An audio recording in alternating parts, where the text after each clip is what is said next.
I'm Graham Glynn, Assistant Provost and Executive Director for Teaching, Learning plus Technology at Stony Brook University, and this is Innovations in Education.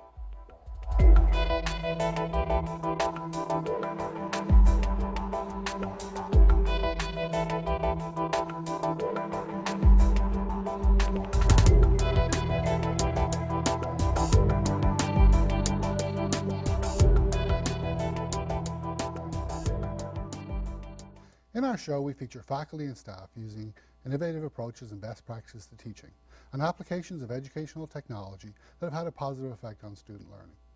In this show, I'm joined by Stephanie Wade, a lecturer in writing and rhetoric and director of the Writing Centre at Stony Brook's Southampton campus. We will be discussing the impact of learning styles on course design and delivery. Stephanie, welcome to the show. Thank you, Graham. Can you tell me a little bit about the courses you teach and the number of students you teach in them? Most of my courses are fairly small. I teach Writing 101, Introductory Writing Workshop, Writing 102, the Intermediate Writing Workshop, a class called Critical Analysis, which is particular to the Stony Brook Southampton curriculum, and it's a long historical perspective on human understanding of nature. That's a very small class right now. I think we have about a dozen students in it.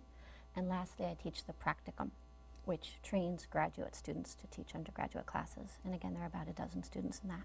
Okay. So can you tell me what is meant by a learning style? Learning style is a pretty current term to understand something that's been going on for a long, long time. And that is to say that people learn in different ways.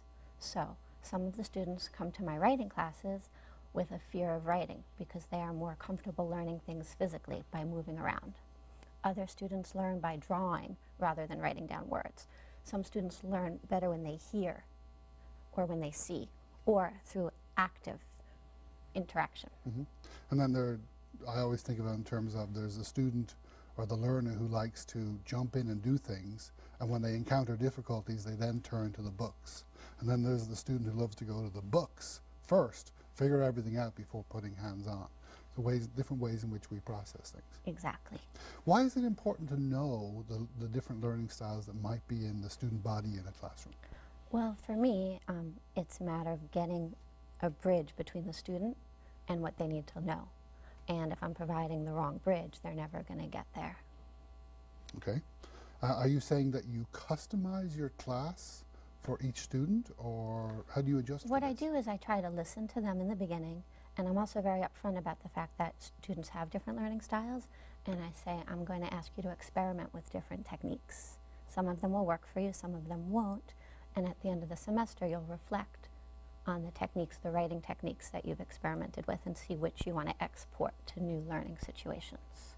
So you're making the students aware of their own nature and hopefully developing strategies that will help them in future courses, how to approach and learn material best for them. Because they have habits. Some of them are good habits, some of them are not so good habits. So they don't even know their habits sometimes. They just take it for granted that that's the way to do things. So I make them aware that they have habits and they have choices.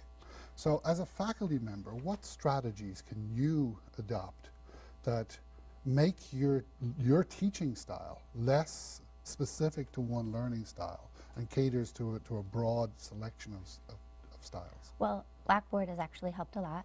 One thing I found was that using the discussion board electronically helped students who don't want to speak in class engage in the class discussion. Okay. It also helps students who prefer reading to listening to go back and review the material because there's a log of all of it. That's one strategy. So you talk in the class, so the auditory learners are able to pick up on that, but the people who like to read can see the same content in your Blackboard course. It won't be exactly the same, but we'll have because the class is small, we can have a class discussion, and then I can say, okay, let's go to Blackboard and continue this discussion. Or I could do the inverse. We could start on Blackboard. And because the students are so comfortable with electronic technology, they're more comfortable chatting on the discussion board in Blackboard. And then we can talk about it in class later, so it breaks the ice. Can you, in your live classroom, deliver things through multiple modalities? Do you make an effort to do that? I do. One technique that I use is something I call the mobile post-draft outline. And maybe I should give a little background on the teaching of writing. So, like many other disciplines, the teaching of writing used to look at the content more, and we expected students to complete essays in one draft, one shot. Then they realized that no, writing's more of a process, so we encourage students to go through the process of invention, drafting, and revision. Then we realized there are multiple processes. Not everyone's going to go through the process in the same way. So what I do is I have my students engage in some drafting, what we call free writing, so they can generate some material. They bring that with them to class, they outline it, and this is when the mobile part comes in. I give them these Post-its, and they list Very out— high tech. Yes. They list out the points on the Post-its, and then on giant Post-its, they rearrange their ideas, and they reorganize their ideas, and they can make connections to the ideas.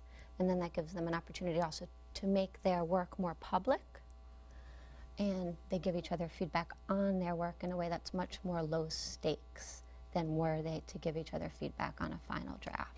I really like how I put all my methods of research over here, and I kind of connected everything that I wrote. This little section right here is the bulk of my essay, so I basically kind of looked at everything that I'm going to use and how I'm going to research it, and I also labeled my counter-arguments. And BCA actually stands for Balanced Counter-Argument, so everything that I labeled BCA is going to really help to balance these two counter-arguments. So you're talking about concept mapping, essentially. In a way, it's like a reverse concept map, because from what I understand that the concept mapping usually happens before the writing, but in this case the students do the writing, then create the concept map, and then do some more writing.